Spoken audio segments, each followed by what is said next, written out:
Mummy जब मुझसे कहती थी कि मेरी बच्ची बहुत सुंदर है तो मुझे इस बात से बहुत खुशी होती थी, पर आज इसी बात से मैं सबसे ज्यादा दुखी हूँ। काश भगवान मुझे बदसूरत बना दे ताकि कोई मुझे देखना भी पसंद ना करे, या तो मेरे माँ बाप मुझे लौटा दे जिनके होते हुए मुझे जबरदस्ती छूना तो दूर, कोई घूर के भी ना देख सके।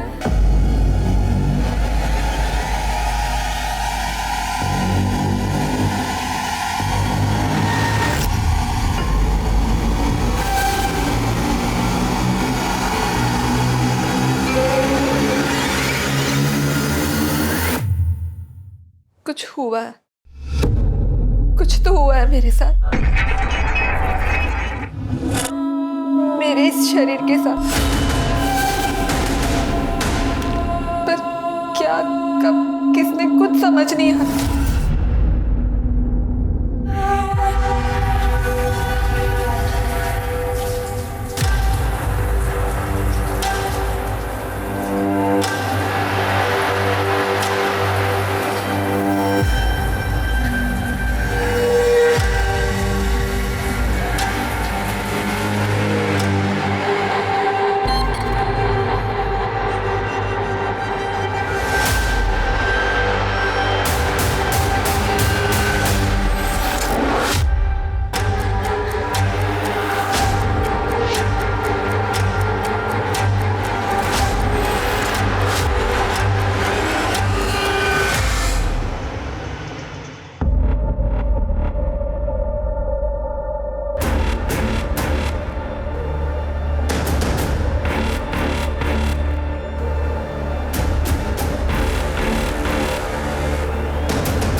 क्या कर रहे हो तुम? मुझे लगा कि तुम्हें ठंड लग रही होगी, इसलिए चादर दे रहा था।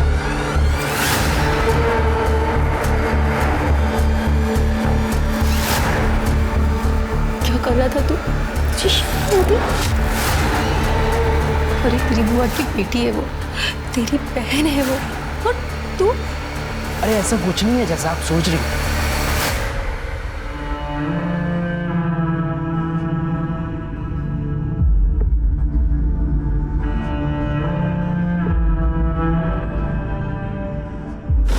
विद्या बेटा, तूने सुबह से कुछ भी नहीं खाया, तेरे लिए कुछ बना के लाऊं? हाँ, कुछ तो खा ले बेटा।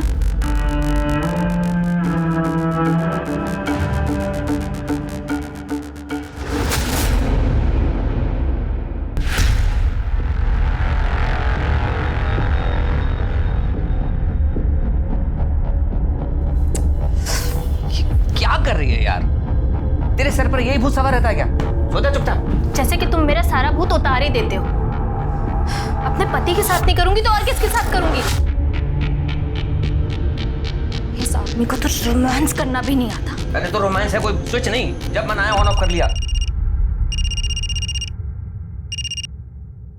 हेलो चाचू प्लीज मुझे यहाँ से ले जाओ। विद्या बेटा क्या हुआ? मुझे मामा जी के घर से ले जाओ। विद्या मैं तुम्हें ले जाऊंगा, पहले ये बताओ कि हुआ क्या, तुम रो क्यों रही हो? वो संतोष भैया ना बड़े गंदे, घूरते रहते हैं और यहाँ वहाँ छूने की कोशिश करते हैं। क्या? चाचू प्लीज मुझे ले जाओ, मैं नहीं रह सकती यहाँ पे। बेटा आप डरो नहीं, मैं आपको कल लेने आ रहा हूँ। अभी आप चुप हो जाओ और सो जाओ। ठीक है चाचू।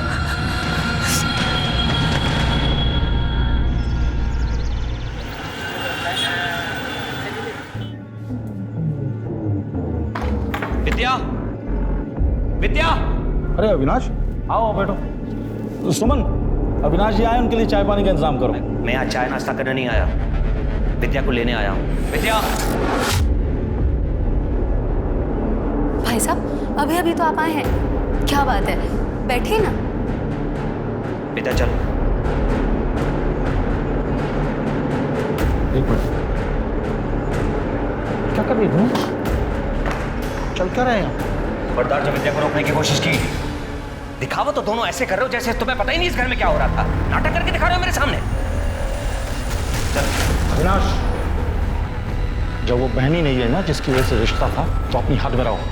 कहीं ऐसा ना हो कि यहाँ से बेइज्जत होकर जाना पड़े तुम्हें। पहले अपनी इज्जत करना सीख ले। ये तो तेरी बहन की बेटी है ना, इससे तो रिश्ता था ना तेरा।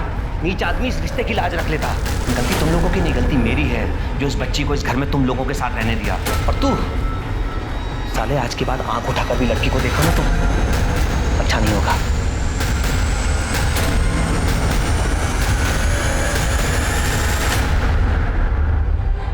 अच्छा हुआ अविनाश भाई साहब विद्या को यहाँ से लेकर चले गए। थोड़े दिन और रुकती तो पता नहीं इसके साथ क्या होता।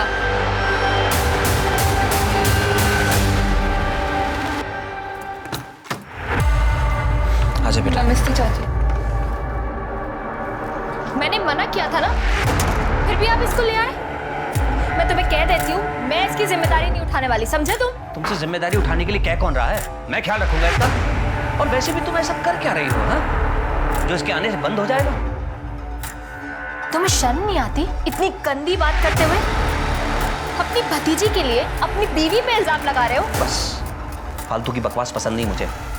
कान खोलकर सुन लो, विद्या यहीं रहेगी जब तक इसकी पढ़ाई पूरी नहीं हो जाती और शादी करके ही अपने घर नहीं चली जाती। तब तक अपनी जुबान बंद रखो। जी क्या बकवास कर रहे हो तुम? चाची प्लीज, मैं आपके पैर पड़ती हूँ, प्लीज मुझे यहाँ रहने दो। अब जो बोलोगी मैं वैसा करूँगी, घर का सारा काम करूँगी। मुझे मामा जी के यहाँ नहीं जाना है, प्लीज मुझे यही रहने दो, प्लीज चाची। हट छोड़ पैर मेरे। जी क्या नाटक लगा रखा है चाचा भतीजी ने? जो करना है करो, बाहर में जाओ। आ बेटा, खड़ी हो। अपनी चाची की बातों को दिल पे मत लगा। अच्छा अपने कमरे पे चल।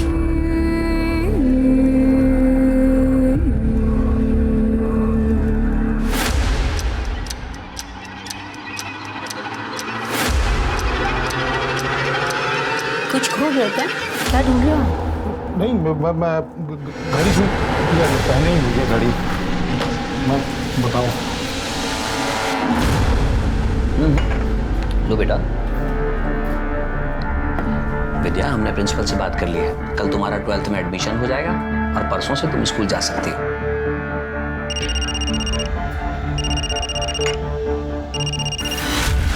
हेलो, विद्या से बात करा नहीं। विद्या को तुमसे कोई बात नहीं करनी।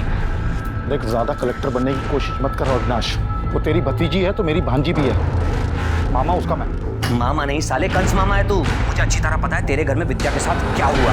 और कान खोलकर सुन ले, अब तुमने दोबारा परेशान करने की कोशिश की ना तो मैं पुलिस स्टेशन चला जाऊंगा तेरी कंप्लेन करने। और एक बात और, तुम लोगों का विद्या से कोई रिश्ता नहीं। रखो।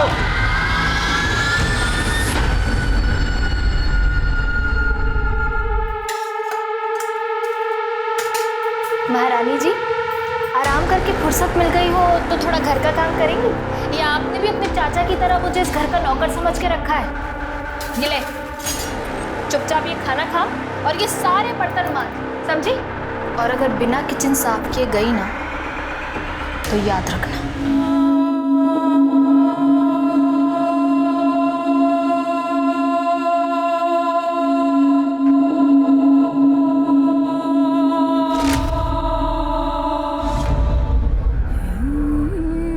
बेटा पहले आराम से खाना खा ले, उसके बाद पढ़ाई कर लेना। पापा मुझे नहीं खाना है, कल मेरा एग्जाम है और आपने मुझे रिवीजन नहीं कराया ना तो मैं फेल हो जाऊंगी। बेटा खाना नहीं खाएगी तो पेपर कैसे दे पाएगी? देख मैंने तेरे मनपसंद की सब्जी बनाई है।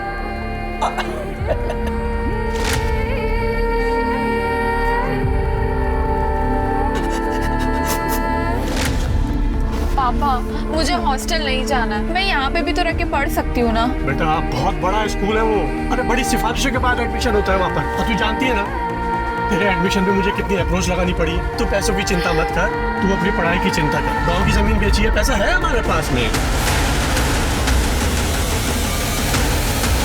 इकलौती बेटी है तू हमारी, जमीन नहीं भी बिकती ना।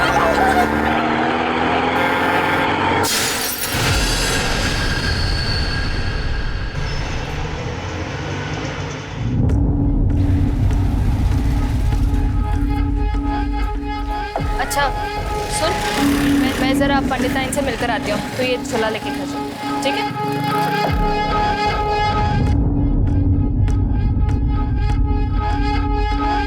तो प्रसाद मैडम का बेटा है ना? तेरी मम्मी को जाके बताऊं कि बाहर आके तो क्या क्या हरकतें करता है? बता दीजिए, फिर हम भी बता देंगे कि हम मालती मैडम से कितना प्यार करते हैं। और प्यार करना कोई गुनाह थोड़ी ना है।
तो हुआ है मेरे साथ, मेरे इस शरीर के साथ, पर क्या, कब, किसने, कुछ समझ नहीं है।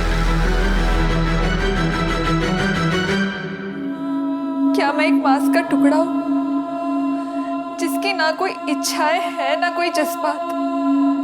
क्या मैं हमेशा उन लोगों के लिए एक भोग की चीज बनकर रह जाऊंगी?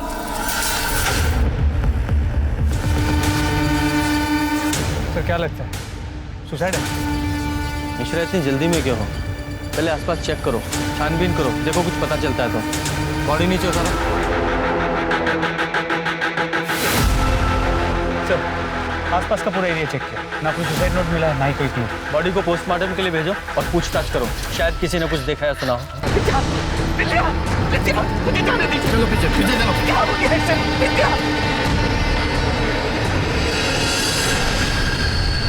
आप लोग विद्या के चाचा चाची हैं, उसके माँ बाप कहाँ हैं?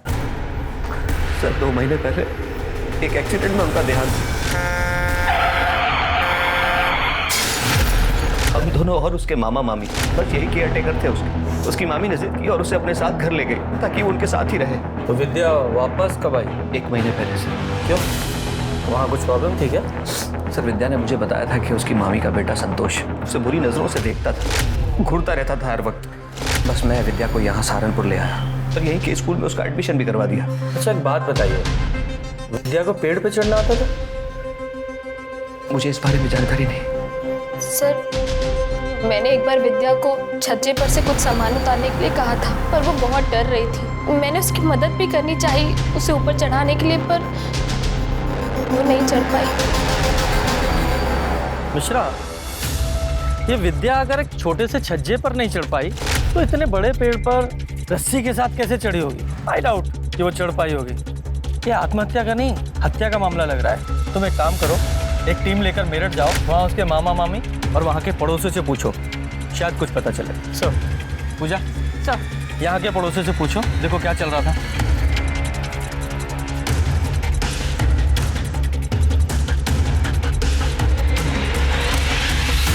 विद्या को पेड़ से लटका के मार दिया गया। किसने मार दिया? कौन सी बच्ची थी वो, बिना माँ बाप की बेटी को मारते हुए? तो तरस नहीं आया उसे? हो गया तुम लोगों का नाटक। अविनाश ने हमें सब कुछ बता दिया है। तेरे इस बेटे की बुरी नजर थी उस पे। नहीं, ऐसा कुछ नहीं था, बकवास कर रहा है वो अविनाश। अच्छा, इसलिए 1 महीने के अंदर यहाँ से अपने चाचा के घर वापस चली गई और वहां जाती 1 महीने के अंदर उसका मर्डर भी हो गया। कैसे?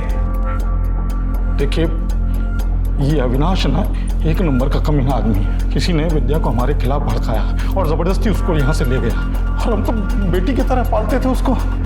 असली कहानी है सर कि विद्या के बाप ने उसके नाम पर 25 लाख की प्रॉपर्टी की थी कि वो 18 साल की होगी वो तभी मिलेगी, और अभी कुछ महीनों में 18 साल की होने वाली थी वो, इसलिए वो उसको ले गया यहाँ से। वो घटिया से आदमी कुछ भी बोल रहा है और आप मान रहे हैं? सर 25 लाख रुपए का लालच महेश को था, मुझे नहीं। तभी तो वो विद्या को लेके चला गया। अगर मुझे लालच होता तो मैं जाने देता उसे। मैं उसका चाचा हूं सर, उसकी जिम्मेदारी और पहला हक मेरा बनता है। तो वो 25 लाख रुपए की प्रॉपर्टी किसको मिलेगी अब? भगवान जाने किसे मिलेगी। मेरे हिसाब से तो सर एक नई महाभारत शुरू होने वाली है यहाँ। जब अनाथ बच्ची को सहारे की जरूरत थी तब तो कोई सामने आया नहीं। अब देखिए आप, यहाँ के वहाँ के सारे रिश्तेदार आ जाएंगे पैसों के लिए बिलों से बाहर निकल कर। मेरी तरफ से तो कोई भी लेके जाए, मुझे कोई परवाह नहीं। मैं अपनी नौकरी से खुश भी हूँ और संतुष्ट भी हूँ, और मुझे किसी की प्रॉपर्टी में कोई इंटरेस्ट नहीं।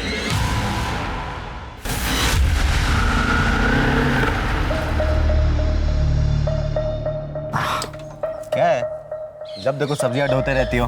चलो बैठो, लॉज लेके चलता हूँ तुम्हें, मजे करा के रहता हूँ।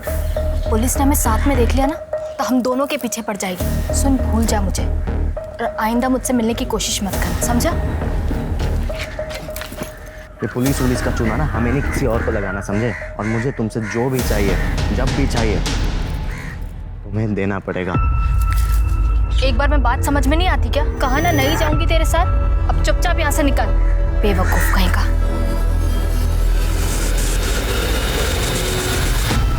चल सर, विद्या की पोस्टमार्टम रिपोर्ट। उसकी मौत दोपहर 1 से 3 बजे के बीच हुई है, गला घुटने की वजह से। और गले पे जो रस्सी के निशान मिले, उससे ये पता चला कि पहले उसके गले में फंदा डाला गया और उसे मारा गया, और फिर उसके बाद उसे पेड़ पे लटकाया गया। दूसरा, फिर तो रस्सी पर कातिल की उंगलियों के निशान और विद्या के स्ट्रगल के निशान दोनों मिलने चाहिए। जी सर, रस्सी पे विद्या के फिंगरप्रिंट्स हैं, उसके स्ट्रगल के निशान भी है, लेकिन कातिल के फिंगरप्रिंट्स नहीं। सर लगता है उसने ग्लव्स पहने हैं। इसका मतलब ये पक्का मर्डर है, क्योंकि अगर विद्या ने पेड़ पर चढ़कर फांसी लगाने की कोशिश की होती और ऊपर से कूदी होती तो उसकी गर्दन की हड्डी टूटी होती। ऐसा तो पोस्टमार्टम रिपोर्ट में कुछ भी नहीं। सर एक और बात पता चली, रिपोर्ट के मुताबिक वो सेक्सुअली एक्टिव थी। मर्डर से कुछ दिन पहले भी उसने शारीरिक संबंध बनाए थे, लेकिन उसके साथ रेप हुआ था या उसने अपने मर्जी से सेक्स किया था ये नहीं पता चल पाया, क्योंकि उसके प्राइवेट पार्ट्स पे कोई इंजुरी मार्क्स नहीं है। दूसरा, ये मर्डर फुल प्लानिंग के साथ किया गया है और इसे जल्दी से जल्दी सॉल्व करने के लिए हमारे पास फॉरेंसिक रिपोर्ट का होना बहुत ज़रूरी है। कब आ रही है? बहुत जल्द आ जाएगी। दूसरा, एक काम करो, एक टीम के साथ मेरठ जाओ और विद्या के बारे में पूरी डिटेल्स पता लगाओ कि उसका कोई बॉयफ्रेंड था या नहीं था। अगर कोई बॉयफ्रेंड नहीं था तो कोई ऐसा आदमी जिसकी नज़र उस अनाथ और अकेली लड़की पर थी, क्योंकि अविनाश के बयान के मुताबिक उसके मामा का लड़का संतोष, उसकी विद्या पर गंदी नज़र थी। तब तक हम यहाँ अविनाश के साथ पूछताछ करते हैं, क्योंकि पोस्टमार्टम रिपोर्ट के मुताबिक मरने के 4-5 दिन पहले विद्या के तक, तो हो सकता है वो आदमी यही हो जिसने उसके साथ ये सब किया। सर वैसे मरे हुए इंसान के बारे में बुरा नहीं बोलना चाहिए, पर सर विद्या की चाल चलन ठीक नहीं थी। वो सर मोहल्ले के हर जवान लड़के पर डोरे डालती। सर पता नहीं क्या जादू करती थी कि सारे जवान लड़के उसके पीछे घूमने लगते थे।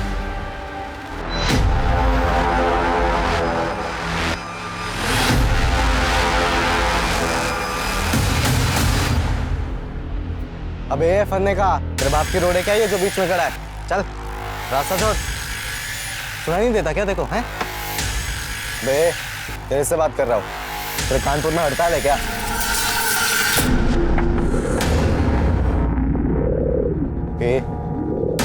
कौन है बे तू? एक मिनट। आप प्रिया हैं? PSI Mishra, Saharanpur police station. आप विद्या को जानती है ना, महेश की भांजी? देखिए वैसे भी हमें पता चला कि विद्या जब तक यहाँ थी आपकी बहुत अच्छी दोस्त थी, आप लोग अक्सर मिलते जुलते थे। क्या आप बता सकते कि विद्या कैसी लड़की थी? मतलब उसका कोई बॉयफ्रेंड था या कोई ऐसा था जो उसे परेशान करता था? सर विद्या एक बहुत अच्छी लड़की थी, उसका किसी भी लड़के के साथ कोई चक्कर वक्कर नहीं चल रहा था। वो तो मेरे अलावा किसी से बात तक नहीं करती थी सर। हाँ बस हमेशा डरी डरी सी रहती थी, अपने मम्मी पापा को याद करके बहुत रोती थी सर।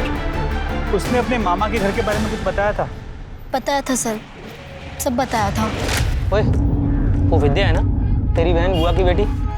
बहन होगी तेरी, दोबारा बहन मत बोलियो। वैसे भगवान ने गलती करी है, विद्या को इतना मस्त बनाकर और ऊपर से तेरी बहन बना दी। साले मुंह तोड़ दूंगा, बहन होगी तेरी, बहन मत बोलियो दोबारा। क्या हो गया, इतना क्यों चिढ़ रहा है?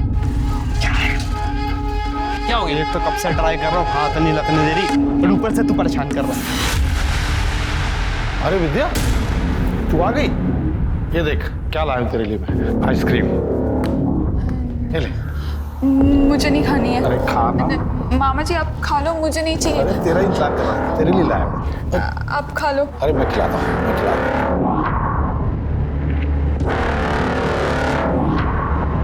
मामी ने मुझे काम के लिए बोला था, मैं जा रही हूँ।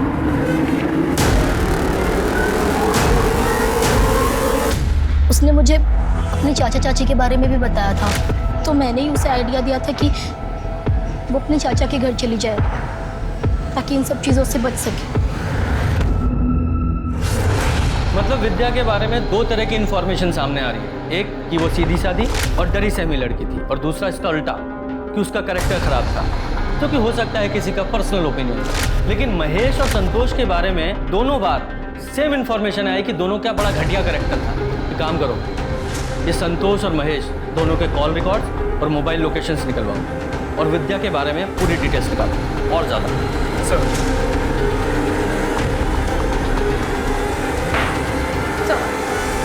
अविनाश सिसोदिया के पड़ोसियों से पता चला है कि मालती विद्या को बिल्कुल पसंद नहीं करती।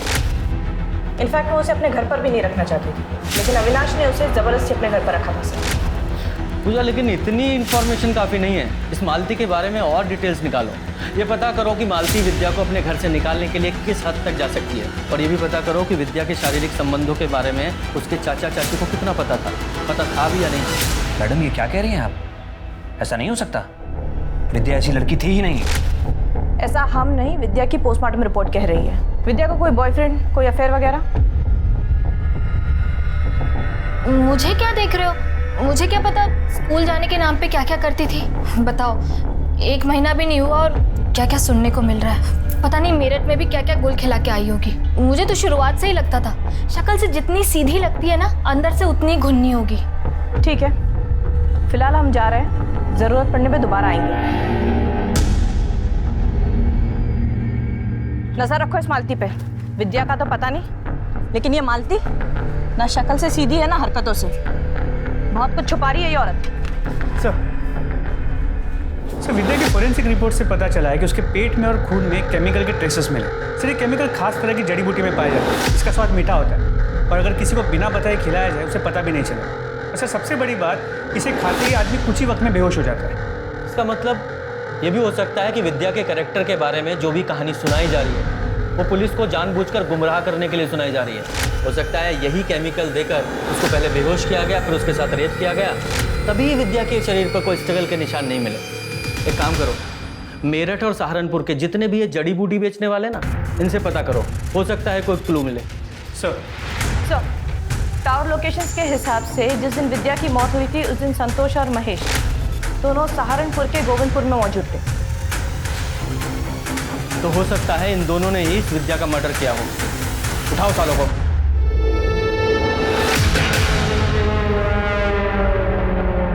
एक मिनट बात करते हैं। अबे क्या चाहिए?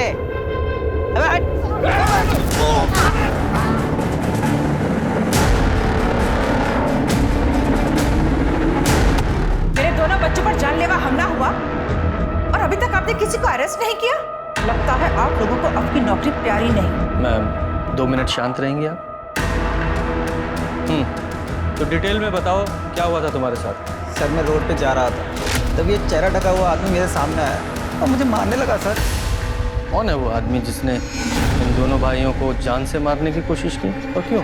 सर हो सकता है इसका विद्या के मर्डर से कोई लेना देना। कौन विद्या? हम किसी विद्या को नहीं जानते। नहीं सर।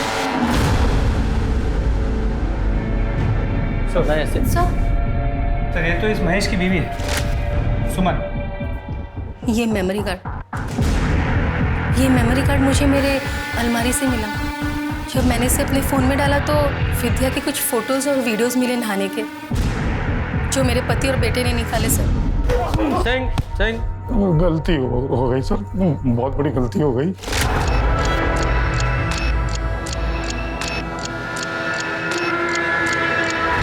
ये क्या करें आप? पता नहीं, नेटवर्क नहीं मिल रहा है। क्या हुआ? समझती हूँ। अरे भांजी है आपकी सगी बहन की बेटी, आपको शर्म नहीं आती है सब करते हुए? क्या बकवास कर रही है? तो मैं सोच भी नहीं सकता हूँ ऐसा। हेलो सुमन सब भाग गई थी, लेकिन उसे ये नहीं पता था कि मैंने विद्या की नहाती हुई फोटो खींच ली है। और अपने मेमोरी कार्ड में डाल के अपने अलमारी में कपड़ों के पीछे छुपा दिया। मैं उस फोटो का फायदा उठा पाता उससे पहले विद्या अपने चाचा के साथ यहाँ सहारनपुर चली आई सर, और मेमोरी कार्ड भी गायब था। मैंने पूरे घर में मेमोरी कार्ड ढूंढा सर, मुझे नहीं मिला। मैंने विद्या से बहुत बार पूछा लेकिन उसने मना कर दिया कि उसके पास मेमोरी कार्ड नहीं है। विद्या, उन्हें अलमारी से मेरा मेमोरी कार्ड चुराया ना, निकाल। नहीं मामा जी, मुझे कोई मेमोरी कार्ड नहीं पता। तेरी वजह से कोई प्रॉब्लम हुई ना तो जान से मार दूंगा तुझे। उसे डरा धमका के हम लोग वापस मेरठ चले आए। वापस चला गया? झूठ बोलता है। विद्या को डरा धमका कर वापस गया था या मर्डर करके? नहीं सर, हमने किसी को नहीं मारा है। तो फिर ये तू भी सपने देखता था ना उसके साथ सोने के। हमने ये भी पता किया है कि तूने उसे दोस्तों के जरिए उसे बदनाम किया था। हाँ, उसका कैरेक्टर खराब करना चाहता था तू। सर मैंने उसे नहीं मारा सर। एक्चुअली मुझे कोई लड़की भाव नहीं देती थी, तो मैंने सोचा कि विद्या घर पर ही है तो उसे ही पटा लेता। फिर उसने भी मुझे भाव नहीं दिया तो मुझे गुस्सा आ गया और मैंने उसे बदनाम करना शुरू कर दिया। तेरी तो वो बहन थी ना। सर नहीं मारा।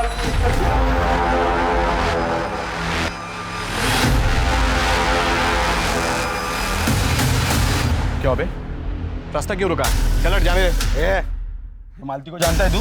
हाँ, क्या बात कर रहा था उससे? तेरे को क्यों बताऊं? पुलिस किधर भागता है, तलाशी करो। ये सब जेब में लेके घूमता है। किस किस को मारा इससे?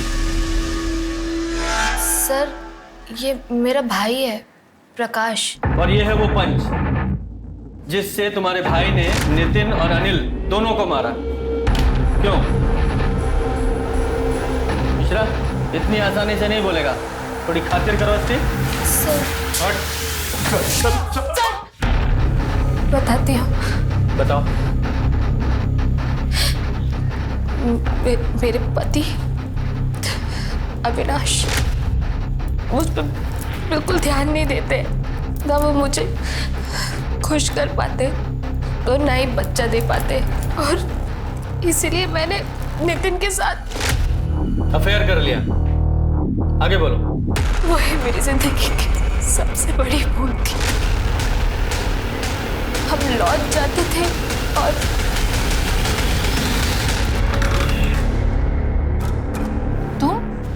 लाल परी लग रही हो बिल्कुल। तुम यहाँ क्या कर रहे हो? बेडरूम बढ़िया है। किसी ने देख लिया तो प्रॉब्लम हो जाएगी। तुम अभी निकलो, मैं तुम्हें बाहर छोड़ कर आती हूँ। अरे इतनी क्या जल्दी है? आज तुम्हें आपके लिए कैसी डील लाया हो तो सुन के आप नाक से लगोगे। मतलब? आज तुम्हें खुश मैं नहीं, मेरा भाई अनिल करेगा। तुम्हारा दिमाग खराब हो गया है क्या? मैं कोई अरे हाँ, मुझे पता है कि तुम वैसे टाइप की औरत नहीं हो। तुम अभी इसी वक्त यहाँ से बाहर निकलो, और तुम्हारे मेरे बीच में जो कुछ भी था ना वो अभी इसी वक्त खत्म। अपनी शक्ल भी मत दिखाना मुझे। चलो निकलो यहाँ से। अरे अरे ठीक है, शक्ल नहीं दिखा सकते ना। ये वीडियो तो दिखा सकते हैं ना। मुझे लगा एक बार की बात है और फिर वो मुझे परेशान करना बंद कर देगा, लेकिन नहीं, वो मुझे हर दूसरे दिन ब्लैकमेल करने लगा, और फिर तो उसने हद ही कर दी। मैं नितिन की ब्लैकमेलिंग से परेशान हो गई थी सर। अभी तक तो मेरे पति को सिर्फ शक था, लेकिन अगर उन्हें पता चल जाता तो वो मुझे घर से निकाल देते। उन्होंने विद्या को भी मुझ पर नजर रखने को कहा था। एक दिन थक हार के मैंने सब कुछ अपने भाई को बता दिया, और उससे ये सब सुन के बहुत गुस्सा आया, और इसने उन दोनों भाइयों को बहुत मारा। एक गलती को छुपाने के लिए तुमने दूसरी गलती की, यानी कि दोनों भाइयों को अपने इस भाई से पिटवाया। तुम्हें ये करने के बजाय पुलिस के पास आना चाहिए था। खैर, ये बताओ, विद्या को तुम्हारे इन सब चक्करों के बारे में पता था? बोल। एक बार उसने हम दोनों को लॉज से बाहर निकलते हुए देख लिया था।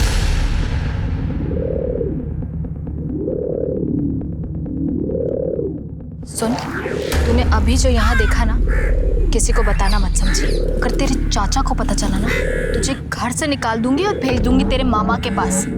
नहीं, मैं चाचू को कुछ नहीं बोलूंगी। विद्या के बोलने के बाद भी तुझे डर था कि कहीं वो तेरे पति को ना बता दे, इसलिए तूने और तेरे भाई ने मिलकर विद्या को मार डाला। नहीं सर, हमने ऐसा कुछ नहीं किया। ऐसा नहीं तो कैसा किया? चारा बनाकर उन दोनों भाइयों के सामने विद्या को डाल दिया। नहीं सर, मैं तो खुद गलती से उन कमीनों के चंगुल में फंस गई थी। फिर मैं उस बेचारी मासूम विद्या को क्यों फंसाती? बेचारी मासूम विद्या? जब तूने विद्या को जड़ी बूटी देकर बेहोश करके उन भेड़ियों के सामने डाला था, तब नहीं ख्याल आया बेचारी मासूम विद्या का? सच बोल, क्या है? हमें पता है वो जड़ी बूटी तूने कहां से खरीदी, और उस जड़ी बूटी बेचने वाले ने भी तुम्हें पहचान लिया है। झूठ बोलने से कोई फायदा नहीं है, बोल सारी बात बता। सर, मुझसे बहुत बड़ी गलती हो गई। क्या किया था तूने उसके साथ? एक दिन जब मैं और विद्या मार्केट से आ रहे थे,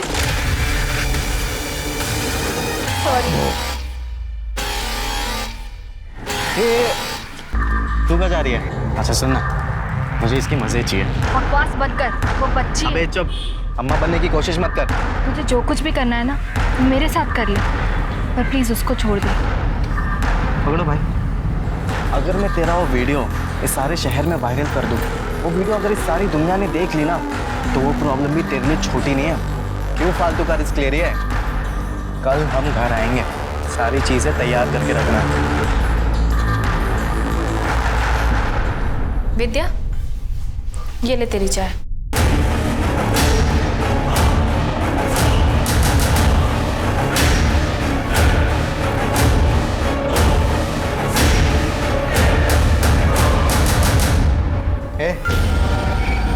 तुम कहाँ जा रही हो? चुपचाप से यहीं पर खड़ी रहो। कभी कभी देखने में भी ना बहुत मजा आता है।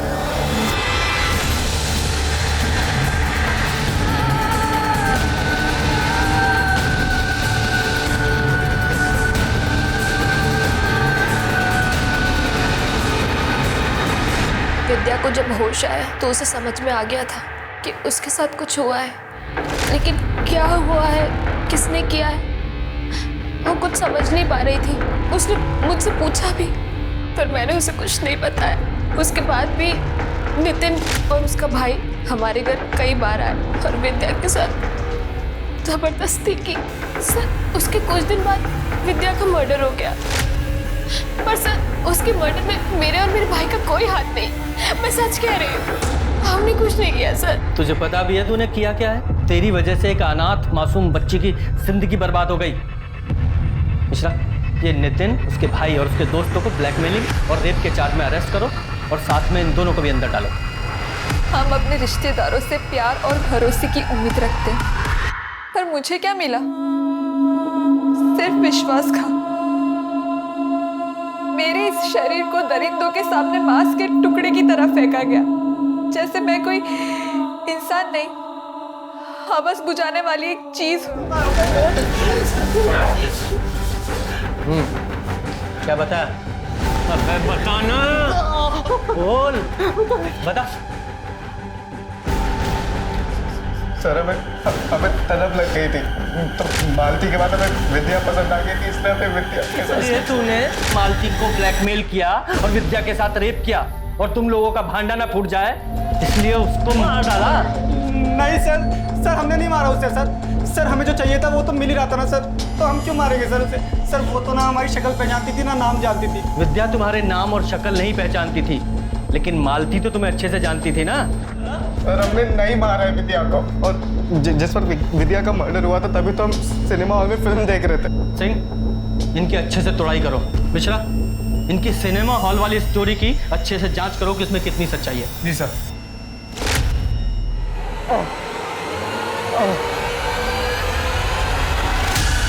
भाई साहब, क्या हुआ आपको? आप घबराइए मत, मैं किसी को बुला के लेकर आया तो अस्पताल ले जाने के लिए। गणेश। क्या? गणेश? गणेश के?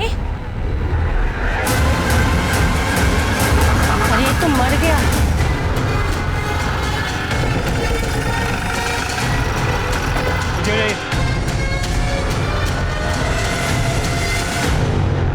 जरा आसपास चेक करो। सर, लगता है चाकू मारा गया। अच्छा जरा जेबें चेक करो। मोबाइल पर्स कुछ भी नहीं। मतलब कातिल नहीं चाहता था कि इसकी आइडेंटिटी किसी को पता चले, इसलिए मोबाइल, पर्स, आईडी कार्ड सब ले गया। सिंह कुछ मिला? नहीं सर, मर्डर वेपन या आईडी प्रूफ कुछ भी नहीं मिला। ठीक है, बॉडी को पोस्टमार्टम के लिए भेजो। सर। और वो औरत कहाँ है जिसने फोन किया था? जी मैंने किया था। आपने उस आदमी को देखा था जिसने इसे चाकू मारा? जी नहीं, जब तक मैं यहाँ आई तब तक वो तड़प रहा था, बस एक नाम ले रहा था। गणेश। गणेश? गणेश के। गणेश के। गणेश के। पूजा सर स्टेटमेंट लो। Yes sir. ये गणेश के, इसका क्या मतलब हुआ? सर हो सकता है कि ये अपने किलर का नाम ले रहा है। ये कुछ और है या किलर का नाम, ये पता लगाना पड़ेगा। सर अनिल और नितिन सच कह रहे हैं। सिनेमा हॉल की सीसीटीवी से कंफर्म हुआ है कि जिस वक्त विद्या का मर्डर हुआ था वो दोनों सिनेमा हॉल में थे। अगर इन दोनों ने भी विद्या का मर्डर नहीं किया फिर कौन है जिसने उसका मर्डर किया? सर, जिस आदमी की हमें डेड बॉडी मिली थी उसके फोटोज मैंने अपलोड किए अपने साइट पे। जानकारी मिली है सर। उस आदमी का नाम बाबू गुजर है सर। सर बाबू गुजर हिस्ट्री शीटर था।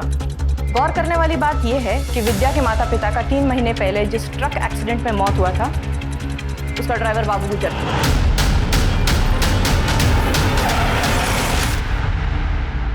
और एक बात, बाबू गुजर पिछले 6 महीने से फरार था, वांटेड क्रिमिनल था सर। ये बाबू के ट्रक से विद्या के माँ बाप की गाड़ी का एक्सीडेंट होना और इस बाबू का यहाँ गोविंदपुरा में जहाँ विद्या रहती है यहाँ मर्डर होना महज इत्तेफाक नहीं हो सकता। देखो विद्या के माँ बाप के साथ साथ विद्या के मर्डर में भी इस बाबू का हाथ हो सकता है। और ये बाबू मरते वक्त क्या बोला था? गणेश के। गणेश के, इसका क्या मतलब है? सर गणेश के का मतलब तो अब तक नहीं समझ में आया, लेकिन इस बाबू गुर्जर का एड्रेस हम उसके रिकॉर्ड से निकाल सकते हैं। किधर? सर यहीं पे आज दूसरा सही है बाबू गुर्जर। यहाँ का ताला तो पहले ही टूटा हुआ है, लगता है हमसे पहले कोई यहाँ पहुँच चुका था। चलो अंदर चल के देखते हैं। सर आपने सही कहा, हमसे पहले वो यहाँ आ चुका है। हाँ, और शायद उसे वो मिल भी चुका हो जिसकी तलाश में वो यहाँ आया था। लेकिन फिर भी घर की अच्छे से तलाशी लो, घर का कोना कोना छानो।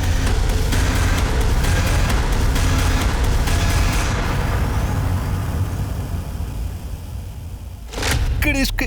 गणेश के। गणेश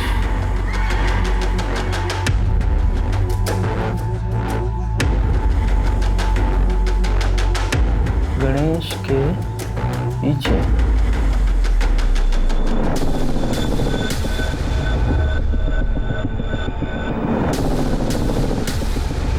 सर ये तो स्पाई कैमरा है, इससे वीडियोस रिकॉर्ड होते हैं। सर कहीं बाबू मरने से पहले इस पेन के बारे में तो नहीं बताना चाहता? हो सकता है कातिल ने इसी की तलाश में इस घर की यह हालत की है और इसी में कुछ ऐसा रिकॉर्ड है जिसकी वजह से बाबू की जान गई।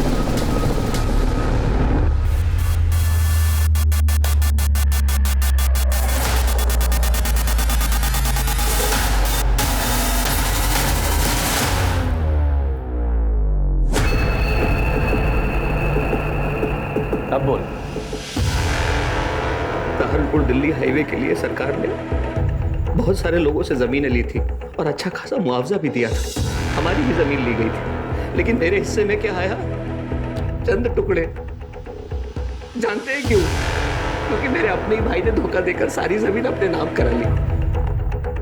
मैं बदले की आग में जल रहा था, इसलिए मैंने बाबू को सुपारी देकर ट्रक से उन दोनों का एक्सीडेंट करवा दिया। मैंने बाबू से कहा था कि कोई भी जिंदा नहीं बचना चाहिए, लेकिन उस एक्सीडेंट में विद्या बच गई।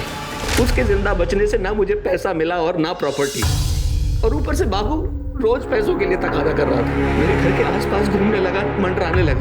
मैं डर गया कि अगर मैंने बाबू को पैसे नहीं दिए तो वो पुलिस के सामने अपनी जुबान खोल देगा। तभी विद्या का कॉल आया, मुझे कहने लगी कि मामा के यहाँ से ले जाओ। तभी मुझे एक प्लान आया। मैंने बाबू से बात की और 1 महीने की मोहलत और ले ली। मैंने सोचा इस 1 महीने में विद्या को भी ठिकाने लगा दूंगा और 25 लाख रुपए और प्रॉपर्टी अपने नाम करा सकूं। पर एक दिन जब विद्या स्कूल से आ रही थी, मैंने सारी तैयारी पहले से ही करके रखी, सब कुछ प्लान के मुताबिक चल रहा था। लेकिन पता नहीं बाबू गोविंदपुरी में उस दिन कहाँ से आके टपक पड़ा, तो खींच के बांध दिया ताकि सबको लगे कि एक सुसाइड है। बाबू मुझे धमकी देने लगा कि उसके पास मेरे खिलाफ सबूत है। अगर मैंने सुपारी की रकम के अलावा 10 लाख रुपए और नहीं दिए तो वो सारे सबूत पुलिस को दे देगा। कहाँ से देता मैं उसे पैसे? तब मुझे ख्याल आया कि जब मैं अपने भाई भाभी को पैसों के लिए मार सकता हूँ तो बाबू की औकात क्या है? बाबू तो मर गया, लेकिन सबूत भी तो मिटाना जरूरी था। इसलिए मैं बाबू के घर गया, ताला तोड़ा, पूरे घर की तलाशी ली, लेकिन सबूत नहीं मिला मुझे। तुझे वो सबूत इसलिए नहीं मिला क्योंकि वो सबूत पुलिस को मिलना था। हम ये तो सोच सकते थे कि विद्या का कातिल एक न एक दिन पकड़ा जाएगा, पर कभी ये नहीं सोचा था कि एक ही परिवार के, एक ही खानदान के इतने सारे लोग एक साथ कमीने होंगे जो उस बच्ची पर तरस नहीं खाएंगे बल्कि उसका किसी न किसी तरह फायदा उठाना चाहेंगे। चढ़ो सारी जिंदगी जेल में,